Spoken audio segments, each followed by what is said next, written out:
Everyone, so welcome back to my channel. I hope you guys are doing great and having an awesome day. So yesterday I was talking to one of my friends about why she can't lose weight. She's been doing all the right things, exercise and dieting and meal prepping, and she's like, the weight is not coming off and it's starting to get discouraging. What could I do? So I basically just asked her a bunch of questions that I'm going to be saying in this video, and a few of them she was like, yeah, I'm doing that, and yeah, I'm doing that. So I really hope that this video can help out anybody that's trying to lose weight and you just think you're doing all the right things, why am I not losing weight? So I'm going to go through a checklist, the same thing that I was talking to my friend about, and all the different things. You know, are you doing this? Are you not doing that?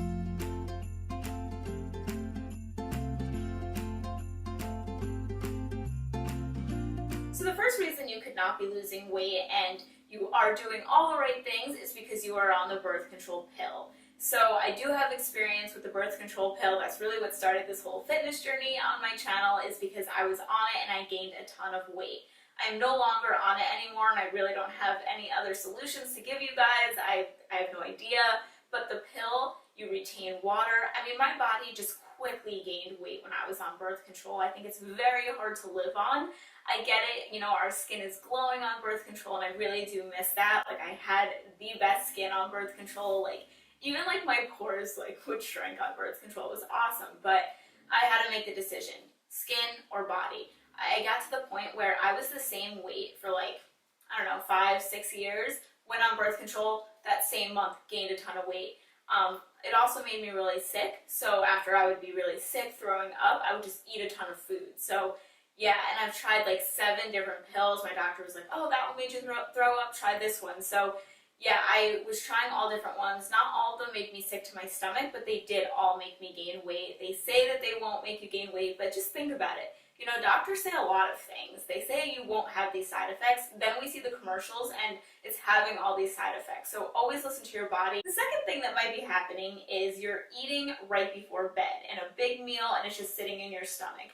I try to avoid that as much as possible. I know that there's sometimes when you can't, like you're a busy mom or you're working and you just got done with work and then you get home, have dinner, and pass out. Especially when I was in high school. You know, it's unrealistic to say those things will never happen. Yeah, sometimes that does have to happen. Even in my life now, even though I have more control over my schedule now than I did in college and high school, I still will have days like that where I eat and then pass out. Because it's just, you know, it's a long day. It's life. But if you can reduce that to only happening once a week to then maybe once every 2 weeks, and just try to get a hold on, you know, when you're eating, just it all comes back down to meal prepping and scheduling your meals. You know, don't be embarrassed to bring your food to work or bring your food to an after-school sport if you can, you know, or a snack to hold you over so that maybe you don't have the biggest meal right before bed. It's just not good. I also don't sleep as good when I have a big meal right before bed, you know.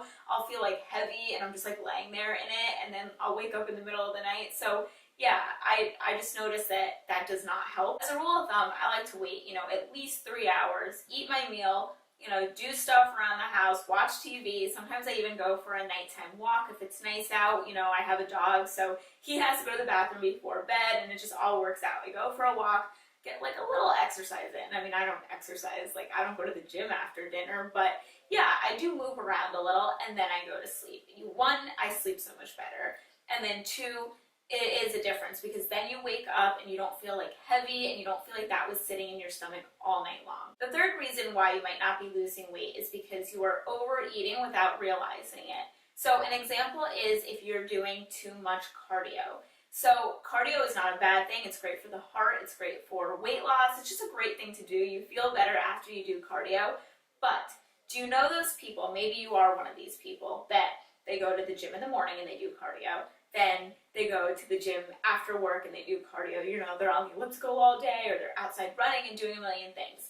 Yes, that's great. In theory, that sounds great, but we really don't need to do that much cardio. We don't need to wake up and do it, then do it before bed, then do it in the middle of the day. If you're doing way too much like that, then you might be overeating because your body is hungry and your body is saying, whoa, I'm burning so many calories, feed me, and you get hungrier faster. Life is all about the balance, you know, the balance with eating, the balance with sleeping, the balance with working out. If you feel that you're overdoing it, and this could be also with weights too, if you feel that hey, maybe I'm working out too many days a week. Are you working out all 7 days a week? I think it's so important to take 1 to 2 rest days. I don't work out 7 days a week. I try to work out 4. Sometimes I only work out 3. It's really just in the diet for me. I would say that's where I'm the most strict. And then with working out, I'm like, I'll do 4 this week and then 3 next week. I don't work out all 7 days a week. The reason you might not be losing weight is because you are overdoing it in the sugar department. Sugar is very addicting, so if you are having a hard time reducing it, it's understandable. It's not like, oh, you're a bad person, oh, you don't have self-discipline and you need to just give up now. No, sugar is addicting. So I don't have a magic number, like how, have this many grams of sugar a day. I have no idea. I'm not a professional, I'm not a nutritionist, and I just personally don't like to count anything because it does consume your life. So I don't count how much I have of sugar. But what I will say is I reduce it based on the food. Fruit has sugar, but I have fruit. But do I need that latte from Starbucks that is like caramel and, vanilla and has all the sugar in it? No, that's not doing anything for me. Now, if you're having fruit from sugar, that is still sugar in your body, but you're getting other things like vitamins and minerals and fiber. Fiber helps you poop, so you definitely want to be having fruits and vegetables. You don't want to isolate them. However, if you're having, the Starbucks latte or the protein shake with a ton of sugar in it, be careful with the protein shakes you're drinking. I only choose ones that are low in sugar, but that's just what I'm getting at, is that try to have sugar from the things we need in our diet, like fruit, vegetables, stuff like that. Avocados are so good, peanut butter is so good, all those good fats. But do you need the sugar in the Starbucks drink? Do you need the sugar in the, few pieces of candy you have every day? Things like that. One thing that can always help you out is, do you need that in your diet? Will it offer some sort of vitamin, mineral, fiber? Will it offer some benefit of having it in your diet? The next reason you cannot be losing weight is because you are dehydrated and you're not drinking enough water. I know we talk about this all the time and you're probably sick and tired of hearing me say it, but it really is that important. We live on water, our body needs water, we're made up of water, we need it. So before I started this weight loss journey, I would have like an iced coffee in the morning, which sometimes I still do, but yeah, I would have an iced coffee in the morning and then I'd have one again during lunchtime, and I'll realize like, wow, I did not even drink water today. That's not good. So if you're like that, just get it over with in the morning, and what I'll do is the first thing I do when I wake up is I have a big glass of water. And then I'll try to carry water bottles throughout the day. That way I'm drinking water throughout the day. But the first initial thing is I have a big glass of water. Even though my body's like, coffee, want it first, nothing else, don't even talk to me, just want coffee. Even though I'm like thinking that in the inside, I know that I need to get the water into my system because we were just sleeping. The last thing you want to do is just drink coffee right away. That is going to make you look bloated and puffy. But when you don't drink enough water, your body just says, okay, I need to hold on to the water that I do have because she's just feeding me iced coffee and that's dehydrating me. So it reacts, it holds on to the water that it does have, making your stomach appear puffier because it's just holding on to water. Not to mention you could get headaches, you could get dizzy, you could have sugar cravings when you're dehydrated, you could just crave food in general even if you just ate. It's very easy to avoid the water weight issue just by drinking water. Last thing I want to talk about is, are you being honest with yourself? Are you really doing everything you can? Are you really, not taking a cheat every single day? Are you really, working out? A lot of times we can fool ourselves or trick ourselves into thinking like, woe is me and this isn't working. I tried it for a week. Why is this not working? A week's not long enough. A month isn't even long enough. I would really try to be consistent for 3 months. That's what I did in the beginning, and I started seeing changes. And they weren't even like super drastic changes, but they were enough to tell me, hey, keep going. A personality change even. I felt happier. I felt more positive because 3 months, I worked hard at something. I saw my goals happening. They were happening slowly, but that's because I was doing it the right way. And yeah, I saw, hey, my body's changing. What if I just keep going a little longer? So just make sure that, you're not cheating a little bit every day. If you're cheating a little bit every day, you're just cheating yourself, A lot of times I would make a lot of excuses for myself and I would say, no, I'm doing everything, but I really wasn't. I really was cheating myself by taking little cheats at night or going out for lunch and dinner with friends and, You know, it's okay to take that one cheat day a week. You guys know I love cheat day, and I did it from the very beginning. I think one day is great, but once you go over that one day, it's not going to work. You know, one day is even a stretch, so don't do it any longer than that. A lot of times we'll start something and we'll get really excited in the beginning, and then we'll just stop. And we owe it to ourselves to finish out what we started, to be disciplined, and to just do it, because there is a reason from the beginning that you wanted to do it. You know, why cheat yourself out of that? Because it's not just about looking better. It's about everything that the extra weight on you that you're unhappy with represents. It represents the bad eating patterns. It represents, you know, the fact that you're not giving your body what it needs. As people and as humans, we need to be active. We need to be doing things. You owe it to yourself to just stick with it.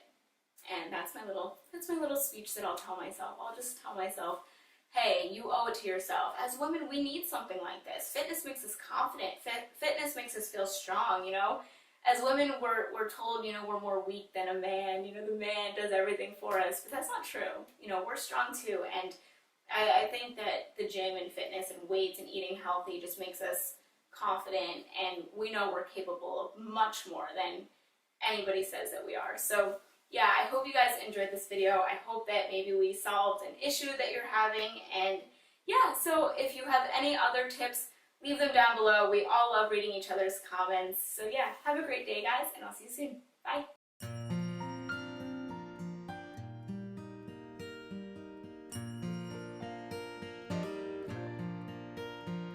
I have a quilt on my old queen bed, a haphazard bunch of patches, and each reminds me of a friend, all so different, yet not one clashes.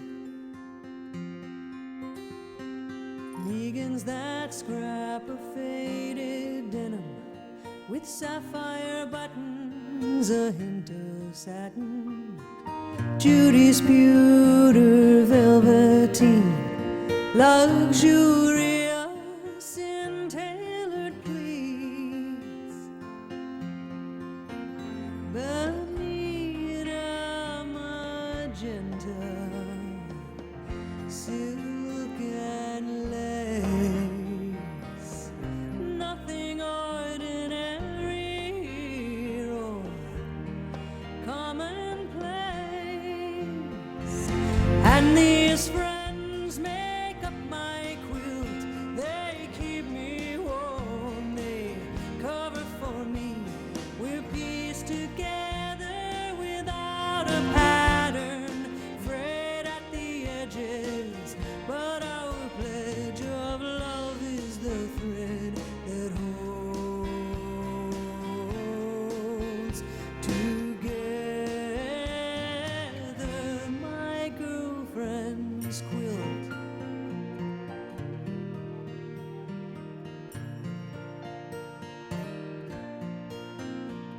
I don't know what I'd do without them, patching me up when I come undone. They keep me in stitches, out of ditches. They fill my heart with love's sweet riches. Corley's antique tapestry with golden threads like her guitar strings. Maxan's cashmere understated, soft and lush, uncomplicated. Anita exotic.